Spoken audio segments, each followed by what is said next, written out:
Welcome back to KMOT First News at 6. I'm John Jacklin.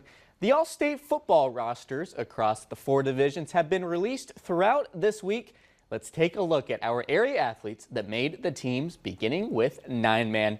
No surprise, as Walker Broughton is the first name on the list, as he made first team offense at quarterback. His teammate Brady Nordmark made first team defense, and North Prairie's Brett Tosted is a first team offense selection.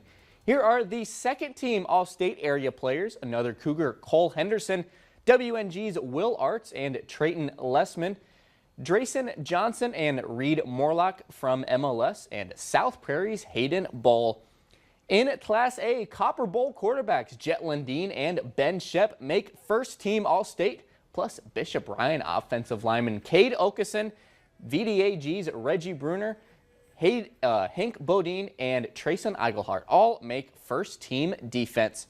And here's a look at the second team for Class A. Cody Rice from Ray Powers Lake, DLB's Jacob Schaefer, Kyle Volson and Braden Bossert from VDAG, Bishop Ryan's Gus Engelhard and Drew Zwak, Bud Wilkie from Botno, and Stanley's Drake Slosher. I'll have the AA and AAA rosters tonight at 10. Well, after falling to South Prairie Max in yesterday's quarterfinal, Kenmare Bowbells will have a shot at a 5th place finish after a 5-set win against Central McLean. The Honkers had 3 players register double-digit kills, including Ann Strokeland and Taya Alforth with 9 apiece. Kenmare Bowbells will play 4-seeded Oak Grove tomorrow at noon.